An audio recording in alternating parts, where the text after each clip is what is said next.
disiarkan secara langsung dari studio lantai 3 Rumah Sakit Hasyim Asyari dengan host fenomenal hari ini, Kak Ivan Julianto. Inilah dia, RSA Menyapa. Assalamualaikum warahmatullahi wabarakatuh. Wah,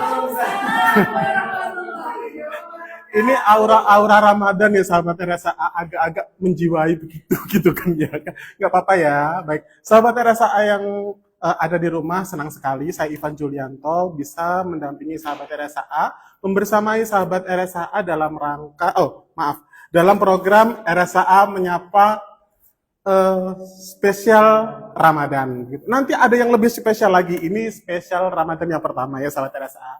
Baik, untuk sahabat RSA diperkenankan untuk nanti memberikan pertanyaan yang menarik, yang menantang begitu, karena tidak menye-menye sahabat RSA, karena nanti saya hadirkan narasumber kita yang sudah pasti sahabat RSA nanti akan terpukau begitu.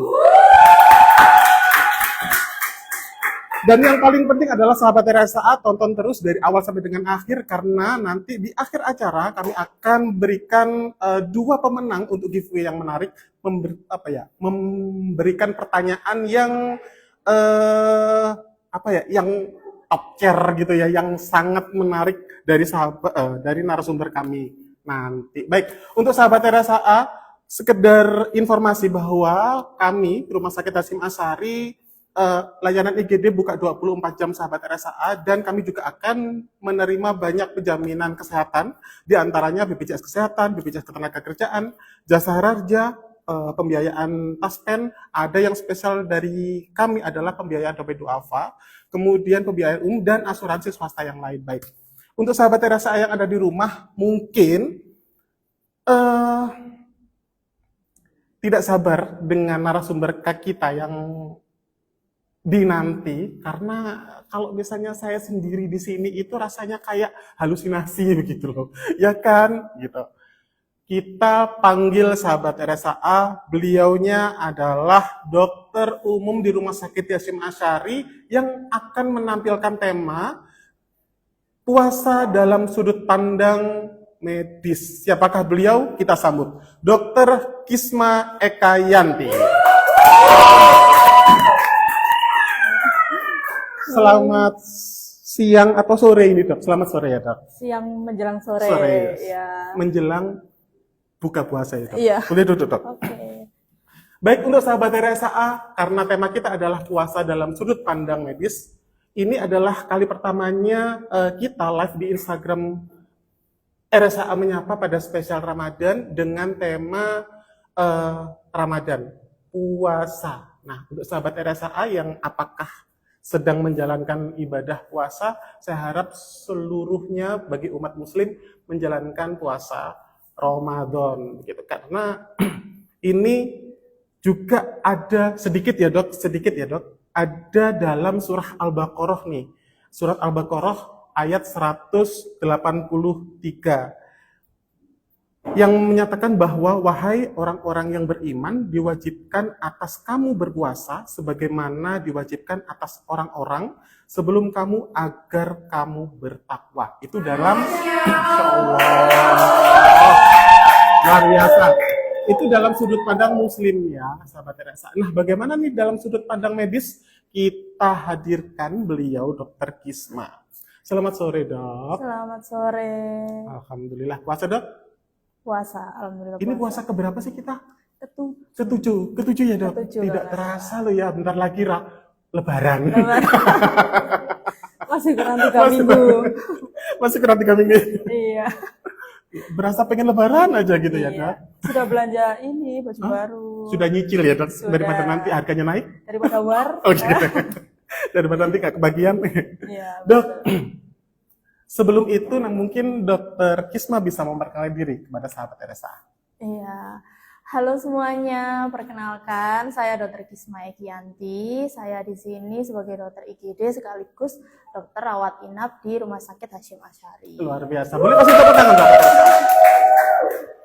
Dok, bagaimana perasaannya Dokter Kisma untuk menjalankan dinas di Rumah Sakit Hasyim Asyari dalam kondisi puasa?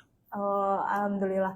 Pertanyaannya bagus, soalnya kebetulan saya kemarin puasa pertama sahurnya di RSHA. Wah, luar biasa. Dapat menu sahur dong? Dapat, Oh, dapat ya?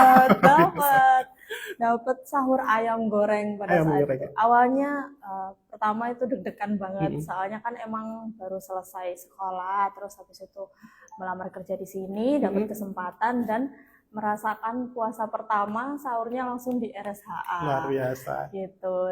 Dengan jaga dirawat inap pada saat itu, jadi alhamdulillahnya ada kesempatan buat sahurnya menunya enak-enak Alhamdulillah, gitu. Ya seru lah, Seru ya? Baik, luar biasa. Kemudian gini dok, bagaimana sih dok perasaan dokter Kisma ketika menjalankan itu tadi dok, menjalankan ibadah, memberikan pelayanan kepada pasien, disambi juga ibadah menjalankan puasa. Apakah merasa keberatan, kelelahan atau bagaimana dok? Nah, sebenarnya kalau kita bahas masalah puasa Ramadan sama pendidikan seorang dokter nih, dari awal tuh kita memang kerjanya kan padat. Dari sekolah pun kita juga sudah melewati 6-7 tahun Ramadan dengan kehidupan yang berkecimpung dengan medis dan rumah sakit. Jadi alhamdulillahnya udah mulai terbiasa dari sebelumnya. Cuma karena ini dengan pengalaman pekerjaan, sehingga biasanya tuh bebannya kan semakin besar nih, karena tanggung jawab udah dipegang sama diri sendiri. Puasanya tuh malah nggak kerasa kalau puasa. Tiba-tiba apa azan gitu ya? Iya, kayak kan misalnya kita shift pagi nih, selesai jam 2. Buat tenaga medis seperti kita kan nggak mungkin ya selesainya langsung tepat waktu jam 2 gitu. Paling-paling jam 2:30. Terus nyampe rumah udah waktunya masak nih, persiapan buka, habis itu udah buka. Habis itu gitu. udah buka. Ketika dinner sore tiba-tiba habis itu imsak. Gitu. Jadi kayak waktu emang berjalannya sangat cepat menurut saya gitu. Jadi lebih enak dan banyak manfaatnya juga. Sembari kita beribadah, kita membantu orang, menyembuhkan orang, dan banyaklah. Insya Allah itu tidak akan berasa ya dok kalau misalnya kita memberikan pelayanan kepada pasien dengan hati begitu ya. Poinnya dengan di hati. situ. Betul. Ya, Nggak benar. terasa tiba-tiba azan. Makan deh. Habis itu sahur. Gitu. Baik, dok, terkait tema kita nih, puasa dalam sudut pandang medis. Menurut dokter nih, kira-kira apa sih dok yang terjadi pada kondisi kita ketika kita sedang menjalankan puasa? Oke, jadi kalau dari segi medis sendiri, puasa itu poin pentingnya adalah adaptasi metabolik. Adaptasi metabolik ini di mana tubuh kita kan peralihan dari fase yang sebelumnya kita cukup energi karena makannya tepat waktu ke fase yang hemat energi. Yang fase cukup energi ini kan kita makan 3 kali sehari, minum juga sesuai dengan kebutuhan. Sedangkan yang fase hemat energi ini, kita kan dari yang sahur, kemudian kita harus menahan lapar, menahan haus, sampai kita ketemu buka puasa. Nah, dalam proses kita hemat energi ini, kita itu melewati fase di mana cadangan energi itu ada berbagai macam. Yang pertama kan kita sahur nih, kita menyimpan energi kita itu berdasarkan glukosa darah atau kandungan gula dalam darah kita yang dari sahur. Itu biasanya bertahannya sekitar 4-6 jam. Dari hasil nutrisi yang kita makan saat itu ya? Benar sekali, makanya kenapa kita setelah sahur energinya masih menggebu-gebu karena itu adalah sumber energi utamanya. Nah, yang kedua setelah 4-6 jam itu cadangan energinya adalah berupa glikogen. Glikogen itu gula darah yang disimpan ketika kita makan nih, glukosanya berlebihan, akhirnya gulanya itu tersimpan dalam hati. Dalam hati disimpan dalam bentuk glikogen. Ketika glukosa darah yang awal tadi sudah habis, glikogen ini dipecah menjadi gula yang akhirnya kita buat untuk puasa jam-jam selanjutnya. Itu ya, mulai berperan di situ ya fungsi dari glikogennya. Benar seperti itu. Glikogen ini bisa berguna dengan durasi sekitar, ada beberapa jurnal sebenarnya, antara ada yang bilang 8-12 jam, ada yang bilang 12 sampai 24 jam. Setelah itu, ketika glukosa sudah selesai, glikogen sudah selesai, barulah kita menggunakan lemak tubuh gitu. itu. Kan biasanya orang pahamnya dari awal itu kita glukosa darah nih, terus habis itu kita dibantu oleh energinya dengan menggunakan lemak tubuh. Nah itu kalau dari segi medis ada fase yang glikogen tadi. Gitu. Soalnya emang ini bahasanya itu lebih ke medis, jadi agak sulit untuk diterima. Oke. Gitu. Nah, kalau misalnya habis makan gitu ya dok, habis berbuka ataupun habis sahur, kemudian dibuat rebahan nih dok.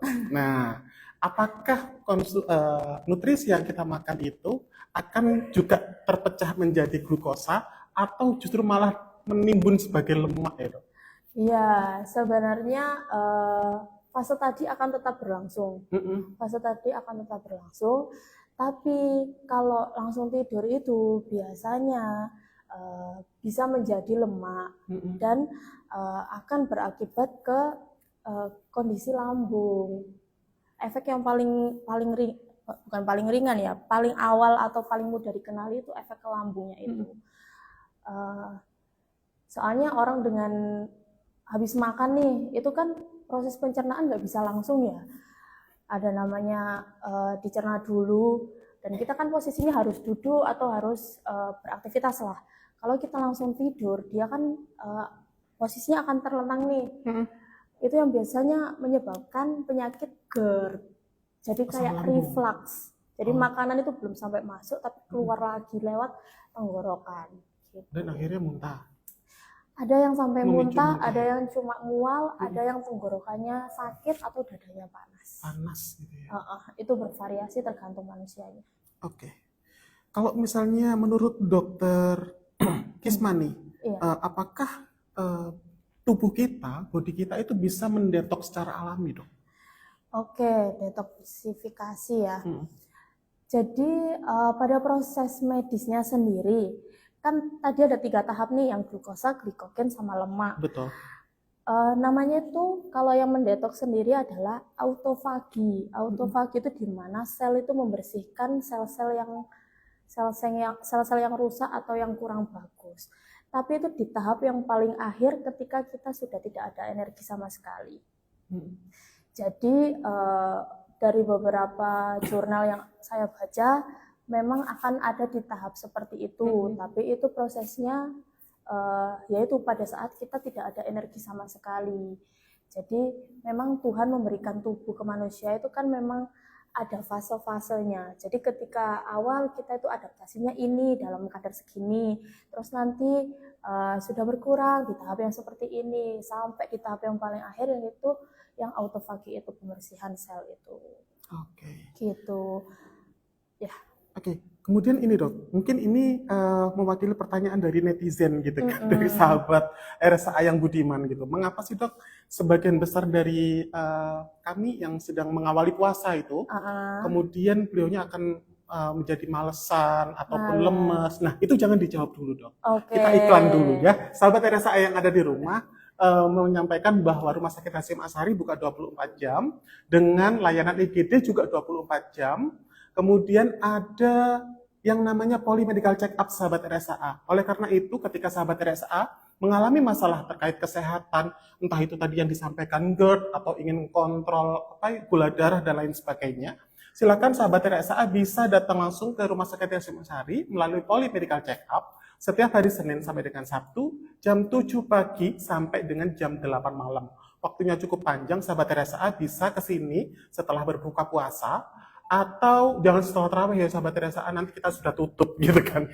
Sempatkan ketika sudah berbuka puasa, sahabat RSA mampir ke rumah sakit, silahkan kontrol ke polymedical check up yang tadi setiap hari Senin sampai dengan Sabtu, jam 7 pagi sampai jam 8 malam. Oh iya, sahabat RSA memberikan informasi untuk sahabat RSA yang merasa kesulitan ketika mendaftar di Rumah Sakit Hasyim Asyari ketika rawat jalan. Sahabat RSA nggak perlu cemas, sahabat RSA bisa menyiapkan alat tulisnya.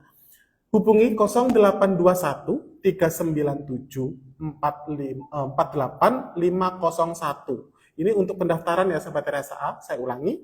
0821 3974 8501. Jadi sahabat RSA bisa mendaftarkan secara online, tapi sahabat RSA harus sebelumnya mempunyai nomor rekam medik atau sudah mempunyai riwayat pengobatan sebelumnya. Kalau misalnya sahabat RSA terhitung adalah pasien baru, sahabat RSA harus datang lebih dahulu. Untuk selanjutnya nanti sahabat RSA bisa mendaftarkan secara online. Dan kemudian sahabat RSA, kalaupun memang ada masukan terkait pelayanan ataupun terkait tema RSA menyapa pada hari-hari berikutnya, sahabat RSA bisa hubungi di 08222 434438. Saya ulangi, 08222 434438. Dan untuk sahabat RSA yang ingin mengetahui keseruan apa di Rumah Sakit Hasyim Asyari, konten-konten apa yang ada di Rumah Sakit Hasyim Asyari, sahabat RSA bisa follow seluruh akun sosial media Rumah Sakit Hasyim Asyari. Ada Instagram, ada TikTok, ada juga di YouTube. Alamatnya @rs.hasyimasyari. Saya ulangi, @rs.hasyimasyari berlaku untuk Instagram, TikTok, dan YouTube. Ada juga di Facebook, di alamatnya di Rumah Sakit Hasyim Asyari. Ditulis lengkap dan gandeng ya sahabat RSA. Jangan dipisah, nanti nggak ketemu. Kalau dipisah nanti kejauhan, enak dempetan ya sahabat RSA. Karena nanti akan ketemu ya, namanya Facebook Rumah Sakit Hasyim Asyari. Dan kami juga, kalau misalnya sahabat RSA yang mungkin Gen Z nih, yang remaja-remaja dok, yang suka galau biasanya dok, putus sama pacar, beb sudah makan belum, saya ngambek gitu. Konsulkan ke polikonseling ya sahabat RSA, ada polipsikolog klinis setiap hari Selasa dan Rabu jam 13 sampai jam 4 sore. Dan hari Kamis sampai dengan Sabtu jam 8 sampai jam 12 malam. Jam 12 siang ya sahabat RSA. 12 malam nanti menunggu waktu sahur ya sahabat RSA. Jadi kalau pacarnya ngambekkan, ajak ke Rumah Sakit Asyari untuk konseling psikolog klinis ya sahabat RSA. Dok. Untung pacarku gak ngambekkan.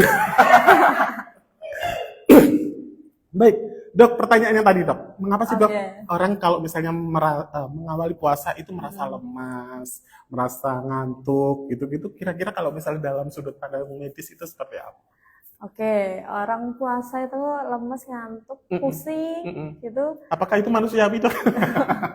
Manusiawi, itu termasuk ya manusiawi, dan itu fakta. Oh ya. Soalnya kita kan kalau puasa kan cenderung hipoglikemi ya.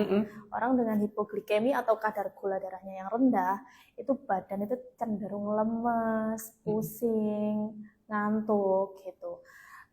Kemudian pada puasa juga ada namanya dehidrasi juga kan.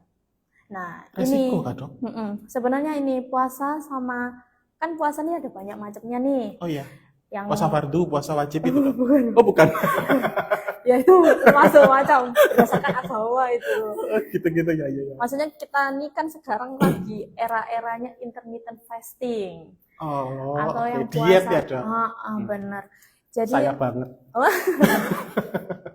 Nah, puasa Ramadan sama puasa intermittent fasting ini beda sebenarnya. Bedanya itu pada jamnya.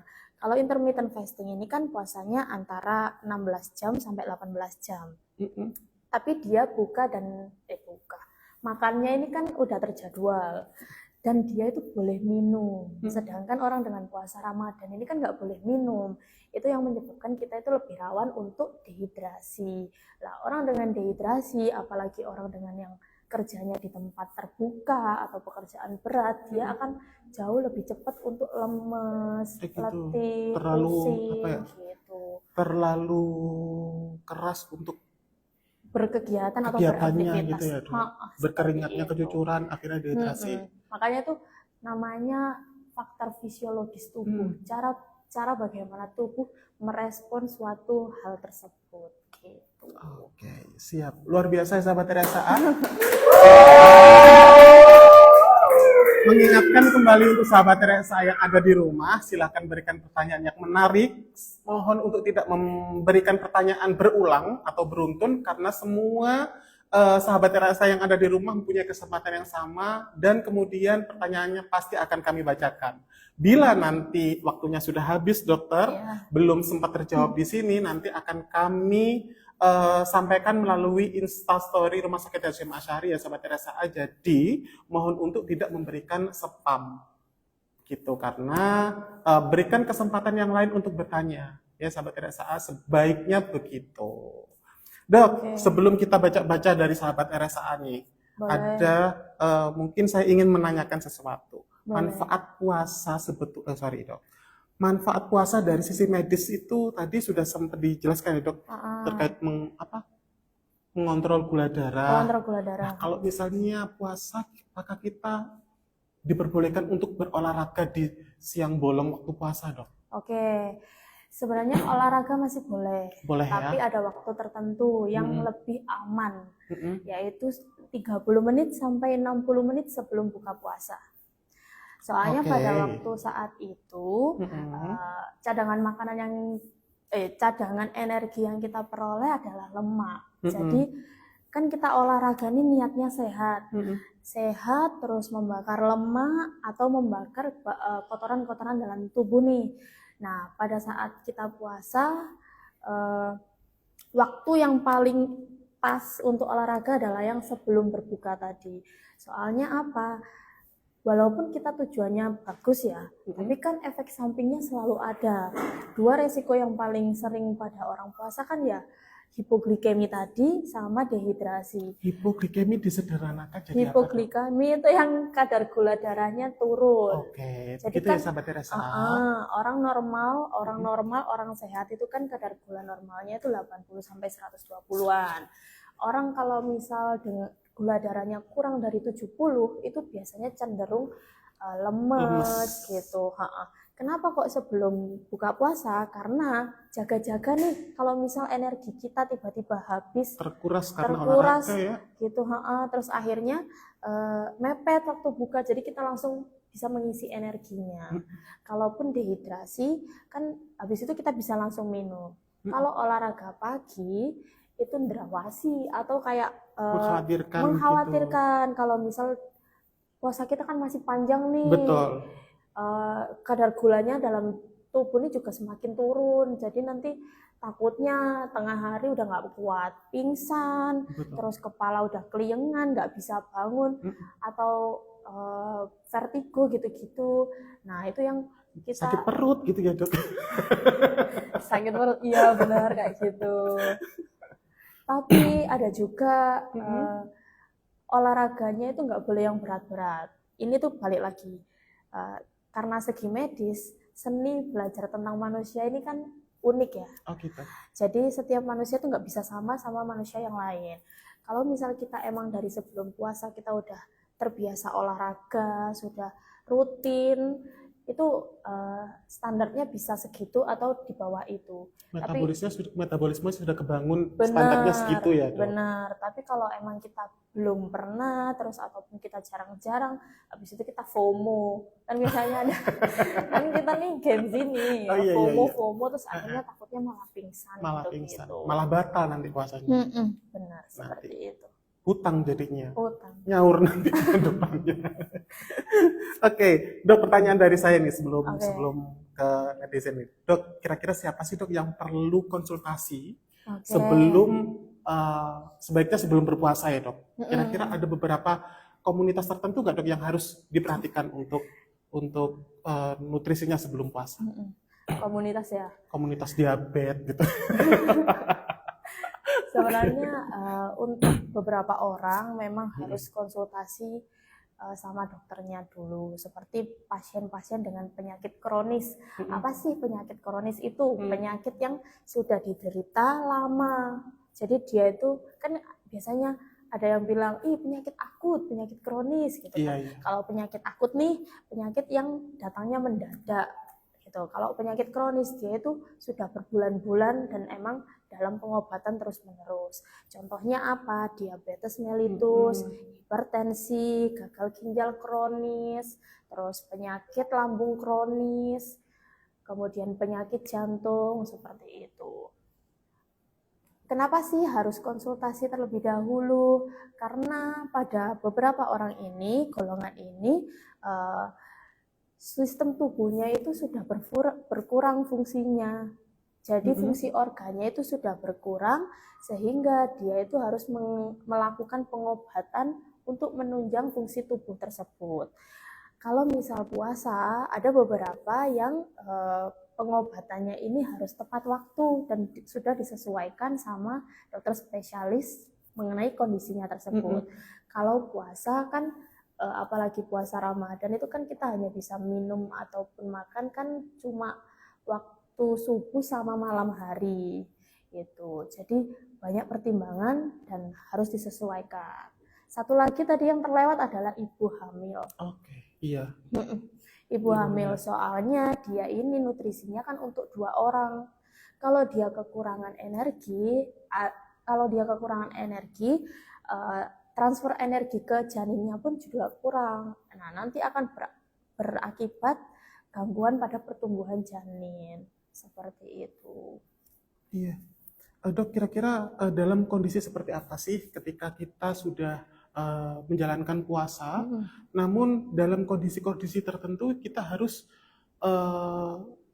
menyikapi bahwa dalam sudut pandang medis ini kamu jangan puasa dulu deh, nanti justru malah semakin membahayakan atau justru malah membuat Anda sakit. Mungkin dalam kondisi-kondisi tertentu itu seperti apa menurut dokter?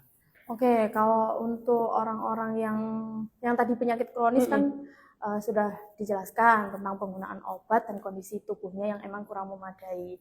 Tapi buat kita-kita yang mungkin belum ke arah sana atau sedang sakit, biasanya ditandai dengan yaitu kita lemes, terus pas kita cek gula darah ternyata kurang dari 70.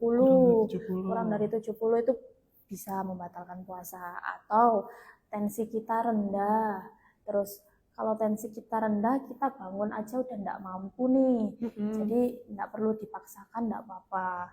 Atau dengan anak-anak Gen Z sekarang, kan biasanya sakit lambung nih.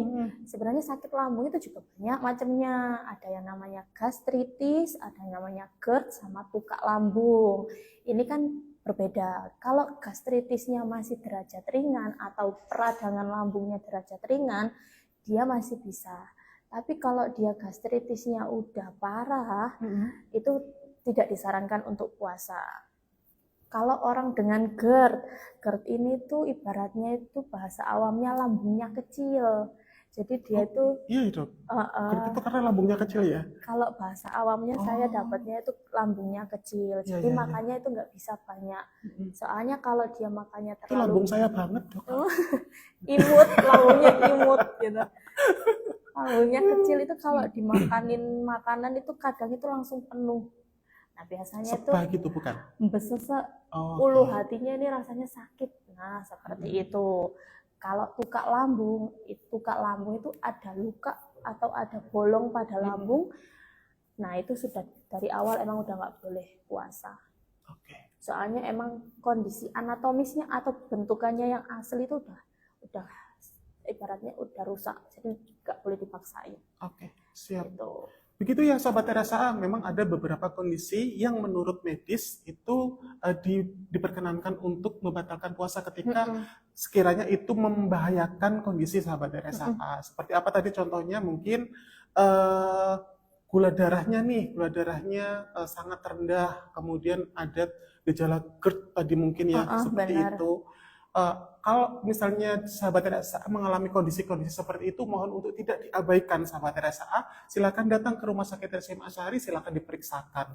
Kalaupun Sahabat RSA punya BPJS, bisa banget Sahabat RSA bisa datang ke fasilitas kesehatan tingkat pertama dari BPJS-nya, meminta rujukan untuk datang ke Rumah Sakit Hashim Asyari sesuai dengan dokter penanggung jawabnya. Selain BPJS, kami juga ada BPJS Ketenagakerjaan Sahabat RSA, kemudian Jasara Harja, pembiayaan umum, kemudian Taspen, ada Asabri, ada BNI Life, juga ada Medical Plaza. Yang beda adalah kami ada pembiayaan dompet duafa Sahabat RSA.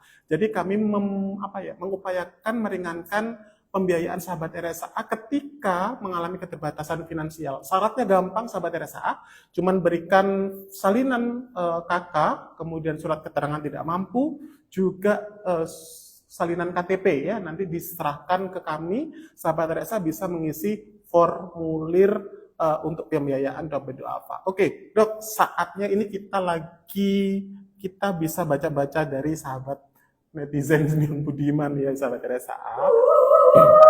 Sepertinya mohon untuk tidak shock, tidak kaget dan gemeter ya, Dok ya. Kenapa Ini nih? ada 95 pertanyaan yang masuk. Luar biasa. Ini karena momen yang ditunggu-tunggu Banyak nih. ya? Saya kok nggak dijawab-jawab pertanyaannya, dibom saya, Dok. Oke, boleh. Ya, untuk pertanyaan yang pertama boleh nih dari sahabat Fatimah_Julia. Orang punya asam lambung, tipsnya dong dokter dan Kak Ivan biar tidak kambuh gitu. Mungkin Oke. ini pertanyaan pertama, Dok, dari sahabat Fatimah. Silakan, Dokter. Oke, orang dengan asam lambung dan puasa ya. Tadi sesuai yang saya jelaskan, asam lambung ini kan ada beberapa jenisnya. Kalau emang masih derajat ringan, masih bisa disarankan. Tapi kalau udah derajat berat, sampai yang ke perih, sampai yang di tahap pingsan maupun sesak nafas, udah tidak disarankan. Ada beberapa orang yang asam lambungnya lagi kumat nih. Berarti waktu sahur sebelumnya itu harus minum obat. Kan minum obat lambung biasanya dikonsumsi sebelum makan. Sebelum makan. Oke, itu adalah cara pertama nih. Oke, yang kedua sebenarnya penyakit lambung ini kan karena ada beberapa penyebab. Penyebab yang paling umum adalah karena kebiasaan makanan yang tidak baik.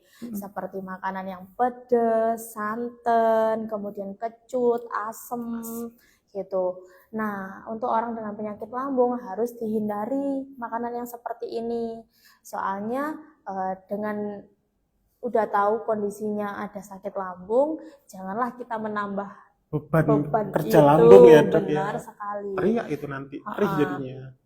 Soalnya pada dasarnya sendiri lambung ini mau antara puasa atau tidak puasa akan mengeluarkan sekret asam. Kalau makanannya banyak, sekret asamnya itu yang keluar juga banyak. Tapi kalau sekret asam makanannya sedikit, dia juga akan menyeimbangkan. Jadi lambung kita ini sudah bekerja sesuai porsinya. Kalau lambung kita sudah bekerja sesuai porsinya, kitanya pun juga harus membantu lambung kita nih biar bekerjanya tidak terlalu berat gitu. Jadi kenali kondisi, terus hindari pantangan, minum obat sesuai dengan indikasi, dan jangan lupa kontrol ke RSHA. Terkadang itu memang perut itu berasa kayak kenyang gitu. Tapi bagaimana, Dok, situasi mulut ini kepingin ngunyah mulu gitu. Iya. Mohon dong dikondisikan. Tolong dong koordinasi gitu. Iya. Oke. Gitu. Selanjutnya nih, Dok, dari sahabat Neiko_Kristanto. Selamat sore, Dok, mau bertanya. Boleh. Siapa saja sih, Dok, yang tidak dianjurkan untuk berpuasa dari sudut pandang medis? Jadi ini beliaunya nanyain yang tidak dianjurkan. Oke, yang Gitu. tidak dianjurkan ya. Ada beberapa. Yang pertama ibu hamil. Ibu hamil ini dari jurnal yang saya baca ya, ada di trimester 1 sama 3. Utamanya di situ sebenarnya. Kenapa yang trimester 1? Soalnya trimester 1 ini perubahan hormonnya tuh masih sangat naik turun. Rata-rata biasanya disertai dengan keluhan mual muntah hebat. Itu mual muntah hebat. Ketika dia mual muntah hebat, dia pasti nafsu makannya turun. Makanan juga yang masuk akan sedikit. Ketika makanan yang masuk sedikit, ditambah puasa, semakin tidak mau makan. Sedangkan kasihan adik bayinya nih, gitu. Kemudian yang kedua adalah orang dengan diabetes mellitus dengan gula darah yang tidak terkontrol. Yang dimaksud tidak terkontrol di sini lebih ke dia sudah pengobatan lama, pengobatannya udah pakai insulin, tapi dia itu masih bisa setinggi langit. Nah, itu pabrik gula merawasi. ya, Dok? Benar sekali, kesukaan semut itu. Pabrik gula. Soalnya orang dengan diabetes mellitus dan penggunaan insulin, ketika dia puasa, dia makannya kurang nih, insulinnya kan tetap masuk. Bisa dia tiba-tiba hipoglikemi, penurunan kesadaran. Atau gula darahnya terlalu rendah ya dok? Gula darahnya terlalu rendah, akhirnya dia tuh nggak sadarkan diri. Ada juga ketika orang udah terbiasa naik, pas buka, dia makannya enak-enak nih, gulanya tuh tinggi sekali. Terus habis itu insulinnya sesuai kadar. Jadinya gula darah yang tinggi ini tidak terbendung oleh insulin. Nah, dia juga akan jadi yang hiperglikemi itu tadi.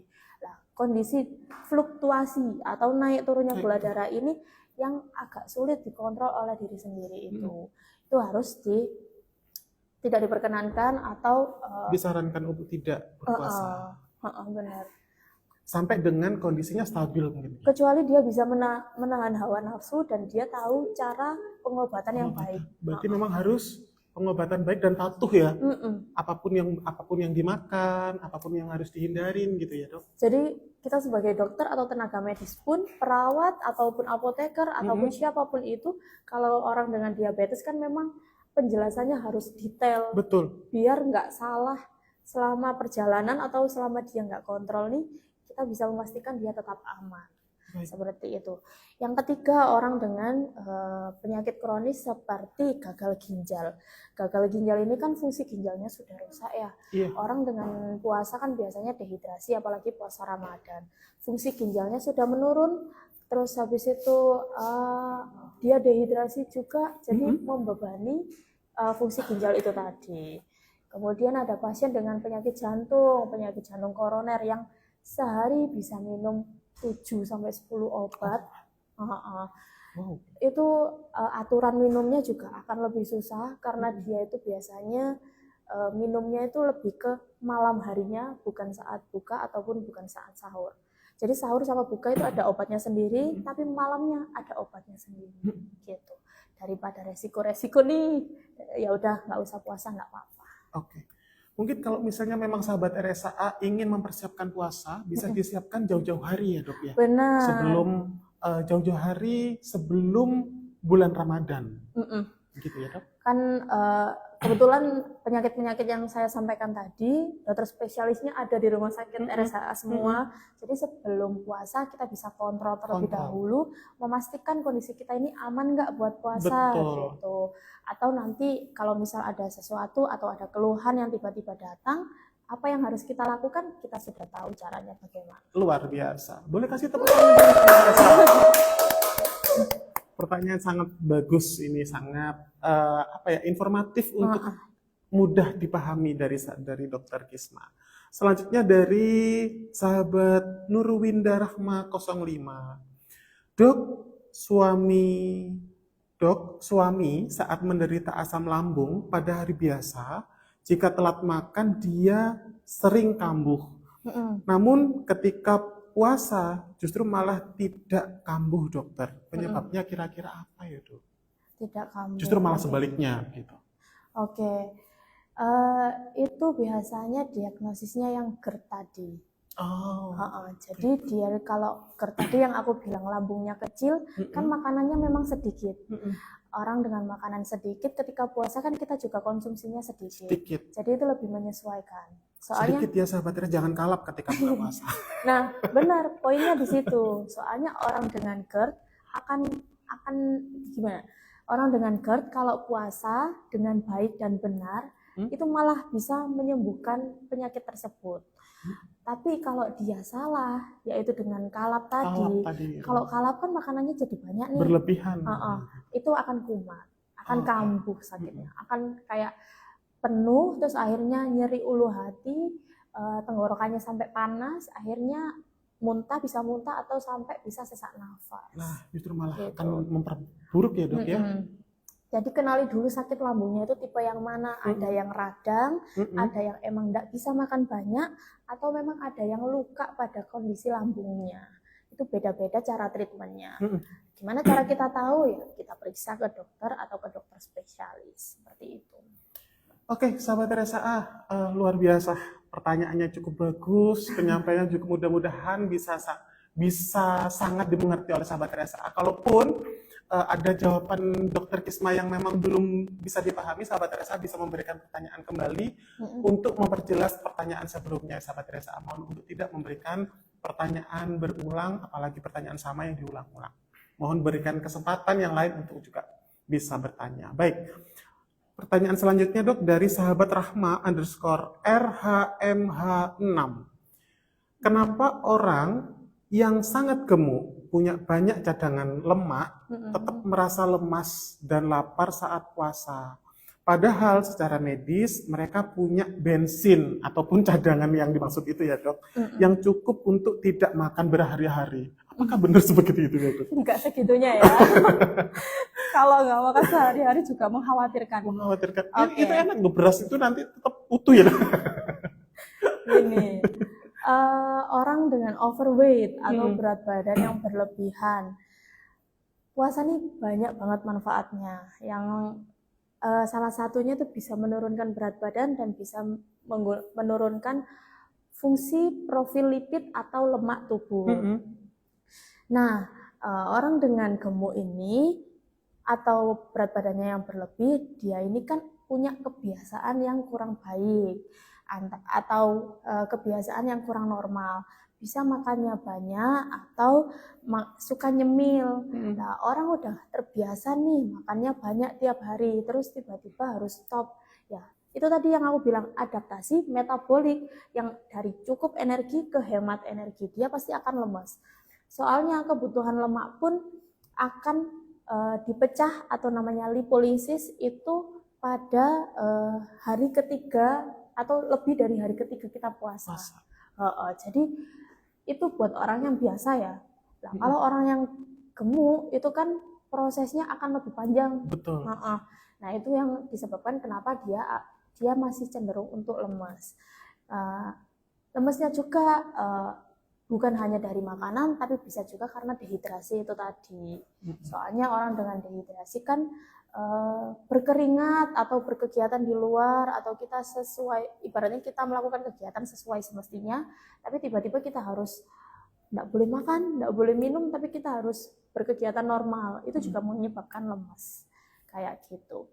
Berarti kalau misalnya memang sahabat yang overweight itu bukan berarti tidak makan ya Dok, memang harus makan tetap kebutuhan gitu ya? Iya ya.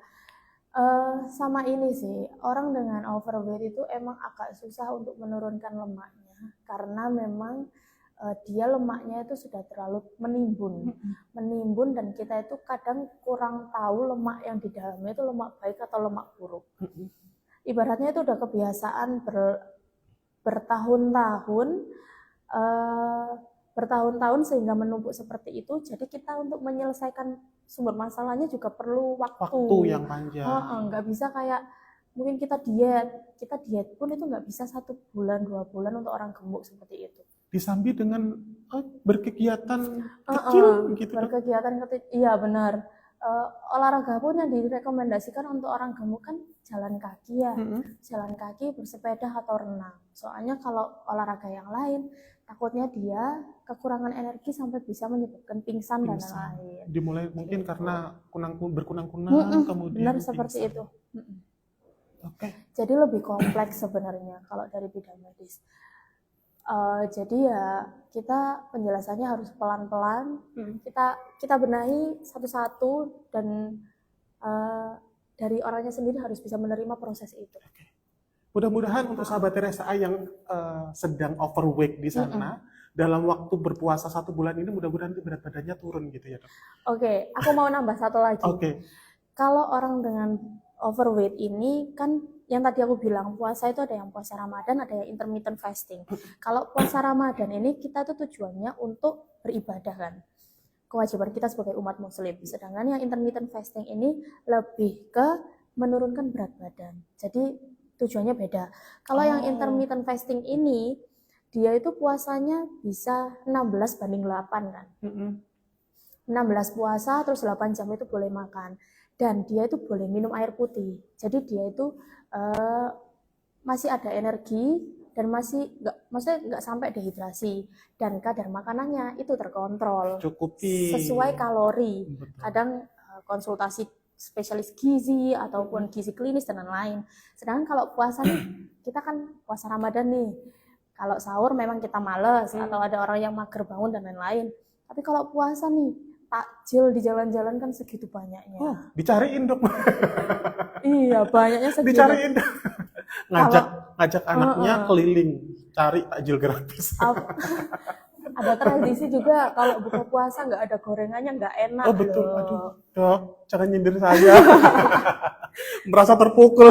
Nah itu makanya ya, Dok? nanti outputnya beda. Kalau Iya. puasa Ramadan itu kita bisa menurunkan berat badan tapi nggak yang signifikan. Lebih ke menstabilkan atau menurunkan sedikit. Tapi kalau yang intermittent fasting itu, yaitu targetnya turun berat badan. Oke.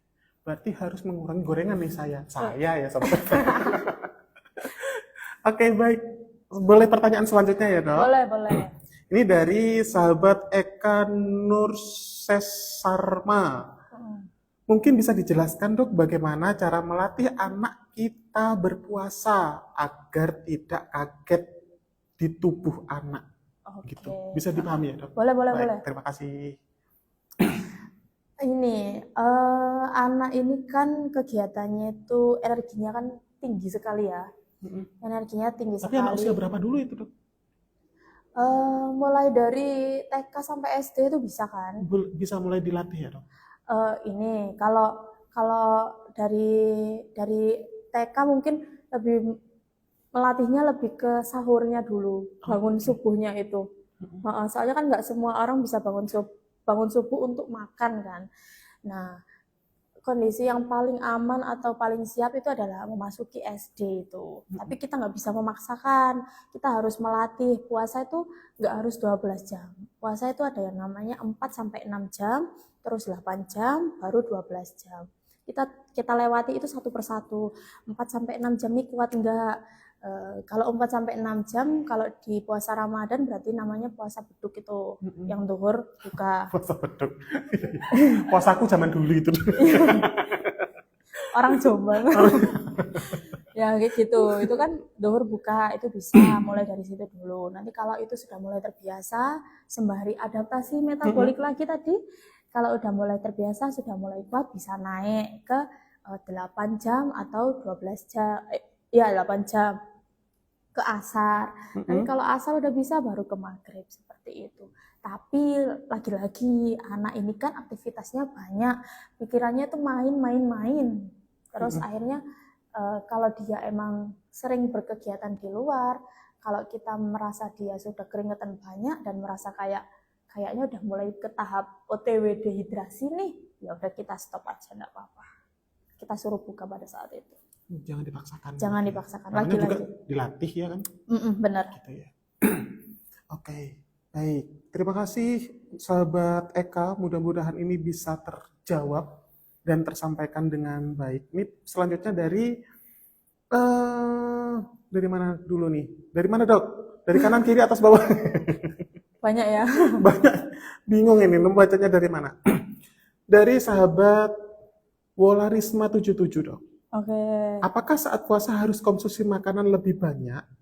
Dan apakah puasa bisa menurunkan berat badan? Mungkin tadi sempat disinggung ya, Dok. Mungkin beliaunya sedang ke kamar mandi mungkin, Dok. Ya, masuk. Oke. Puasa nih untuk energinya ya, konsumsi makanannya ya. Menyesuaikan sama kebutuhan. Yang penting itu ada karbohidrat kompleks, protein, lemak, sama serat.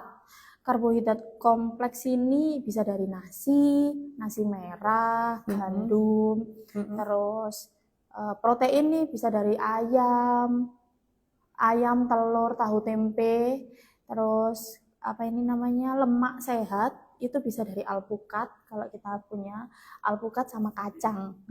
Kalau seratnya dari sayur atau buah. Intinya kita menyesuaikan. Kalau emang kebutuhan kita banyak dan kita kebiasaannya makan banyak, ya kita samakan sama porsinya.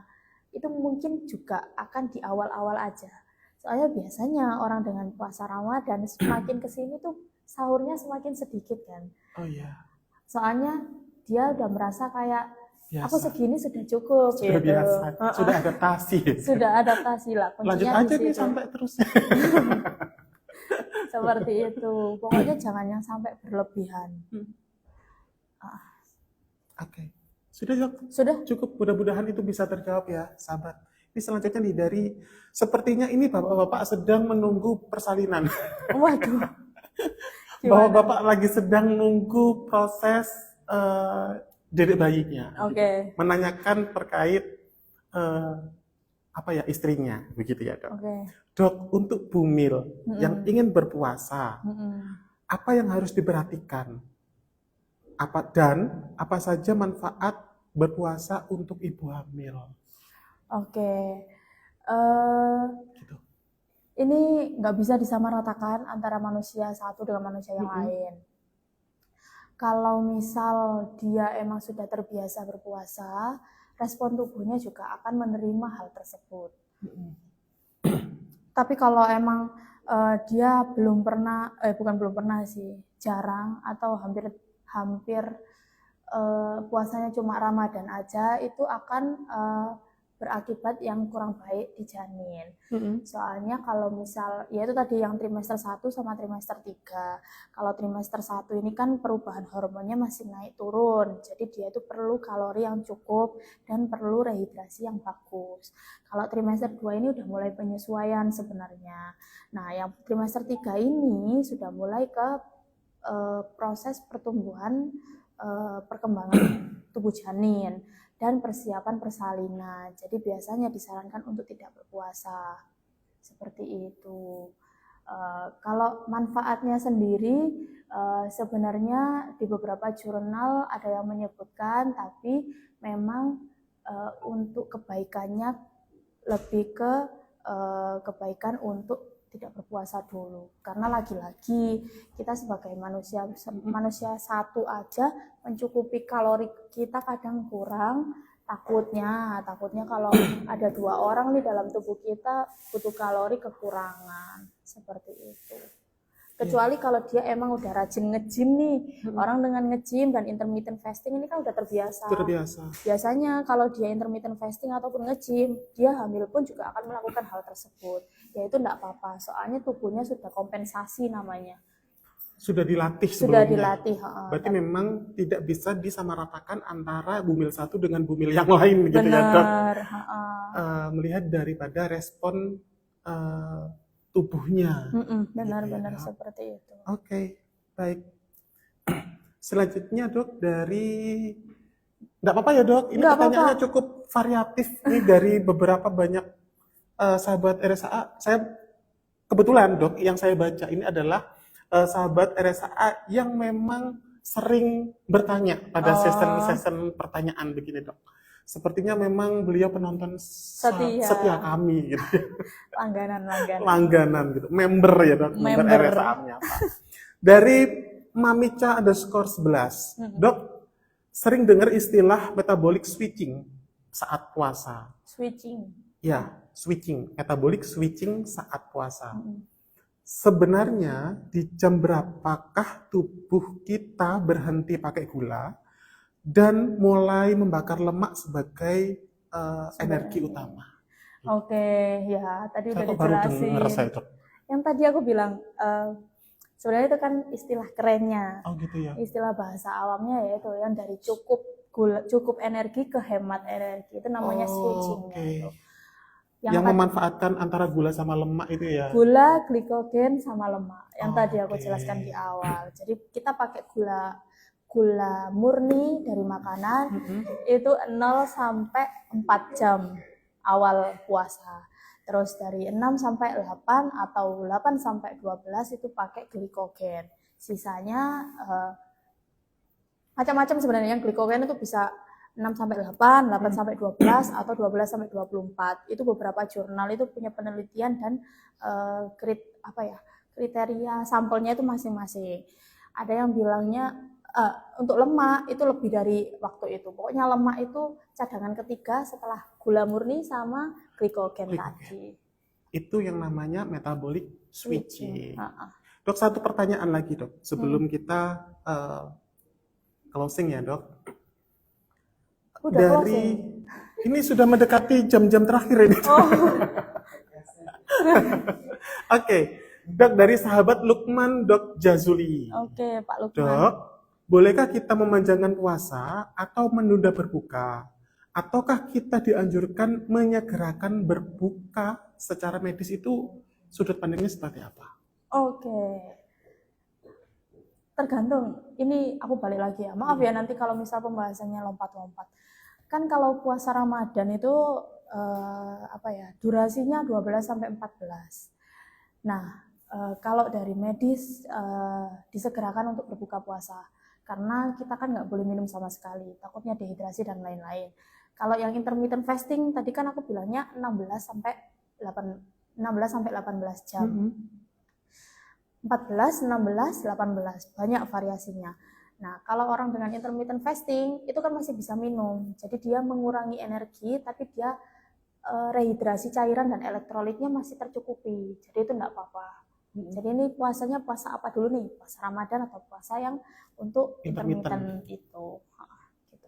Setidaknya minum dulu ya, Dok. Minum, Untuk menggantikan cairan tubuh kita. ya, Dok. Soalnya nih kita nih orang Indonesia kan pekerja keras ya, pekerja keras. Saya banget.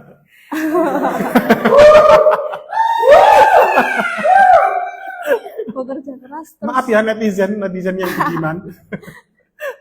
terus sama iklim kita nih kan nggak tentu. Kadang Betul. kalau panas Panas banget, banget. kalau hujan ya nggak selesai hujannya lah. Kalau Banjir udah- banget. Ups. Lah kalau panas banget apalagi orang dengan pekerjaannya di luar dan aktivitasnya berat nih kasihan sekali. Soalnya keringatnya keluar terus tapi nggak ada asupan cairan yang masuk, jadi mengkhawatirkan kalau emang ditunda. Oke. Dok, terakhir dari saya, Dok, sebelum kita Boleh. closing. Kalaupun kita tadi berbuka puasa mungkin diawali dengan minum dulu ya, air. Kalau Oke, misalnya oke. diikuti dengan minum yang manis-manis. Oke. Nih, menurut sudut pandang medisnya seperti apa? Gini, tujuannya apa dulu yang pertama? Kalau untuk tubuh yang sehat, ginjal itu sukanya air putih. Oke, air putih. Air putih Air itu putih. air paling murah, paling bermanfaat, dan paling sehat di dunia ini. Oke. Soalnya ginjal Spesifik itu, ya, guys. itu harus ditekankan. Soalnya banyak orang yang nggak suka air putih. Saya juga agak sebel ya kalau itu. Karena penyaringan ginjal kita nih ada 3 tahap juga. Aku nggak jelasin lah proses penyaringannya itu gimana. Air putih itu sangat membantu ginjal dalam fungsinya. Tapi kalau kita dengan minum yang manis, air putih pun juga harus terpenuhi yang 242 itu tadi. Harus berbuka dengan air putih 2 gelas saat berbuka, 4 gelas saat malam hari, dan 2 gelas saat subuh. Ibaratnya ginjal ini kan lagi kosong. Iya. Kosong 12 jam, 14 jam. Biarkan dia itu mendapatkan energi juga. Orang kita pun puasa itu Butuh energi. butuh seger-seger, butuh apa. Tubuh kita nih sudah mulai bekerja, kita nih bisa hidup, bisa melakukan aktivitas itu karena tubuh kita juga semuanya bekerja. Jadi kita harus bekerja sama juga. Baik. Harus ngasih air putih dulu yang banyak, baru makan yang manis, dan itu nggak boleh berlebihan ya. Banyak, ya. Soalnya nanti takutnya malah jadi diabetes itu tadi. Oke, siap. Terima kasih Dokter Kisma. Oke. Luar biasa obrolan kita hari ini. Mudah-mudahan kita bisa bertemu Iya. kembali di program Oke. RSA Menyapa selanjutnya. Untuk sahabat RSA yang ada di rumah menyampaikan bahwa kita layanan buka 24 jam untuk IGD-nya ya. Dan kemudian ada polymedical check up, dan juga sahabat RSA, kami punya banyak sekali promo untuk itu suara apa ya itu ya? Jadi kita punya sekali promo sahabat RSA. Promonya apa aja? Ada promo kitan, ada promo konseling, dan masih banyak promo yang lain. Oleh karena itu sahabat RSA, kami tekankan, kami sarankan, kami anjurkan untuk like, subscribe, follow Instagram Rumah Sakit Hasyim Asyari, ada TikTok Rumah Sakit Hasyim Asyari, ada pun juga YouTube di @rs.hasyim_asyari, ada juga Facebook di Rumah Sakit Hasyim Asyari. Nikmati kontennya, nikmati video-video kami yang menarik, dan Untuk dua pemenang terbaik untuk pertanyaannya nanti akan kami sampaikan di Instastory, dan kemudian untuk sahabat RSA yang belum tersampaikan pertanyaannya akan dijawab sama Dr. Kis di offline, di sesi offline. Untuk terakhir kalinya, Dok, pesan-pesan nih, Dok. Oke, jadi puasa ini kan nggak hanya menahan lapar, tapi biarkan tubuh kita itu beradaptasi dan memperbaiki hal-hal yang kurang baik di dalam tubuh kita. Tapi dengan catatan makanan dan asupannya juga sesuai sama kebutuhan kondisi. Dan jangan dipaksakan, kalau emang udah nggak mampu, nggak apa-apa, istirahat dulu aja. Oke, luar biasa. Aduh, suara apa ya itu ya? Baik, sahabat RSA, tidak terasa waktu kita harus berakhir karena sudah jam 4. Terakhir kalinya kami mengucapkan terima kasih Dokter Kisma, ya kan? Dokter Kisma, mohon maaf ya, Dok. Terima kasih. Telah bersedia duduk di kursi panas kami, dan terima kasih juga untuk sahabat RSA yang telah memantengin dari awal sampai dengan akhir, dan selamat juga menunaikan ibadah puasa. Mudah-mudahan di momen Ramadan ini sahabat RSA bisa mendapatkan keberkahan di bulan suci Ramadan. Luar biasa ya, ini apa ya namanya, penonton bayaran ya sahabat RSA. Semangatnya. Baik, terima kasih untuk sahabat RSA. Jangan lupa nanti pantengin di Instastory, akan kami tampilkan dua pemenang giveaway yang akan dipilih langsung oleh Dr. Kisma. Baik, kami akhiri, wabillahi taufik wal hidayah. Wassalamualaikum warahmatullahi wabarakatuh. RSA siap, sigap, Islami, amanah, progresif. Dadah. Dadah.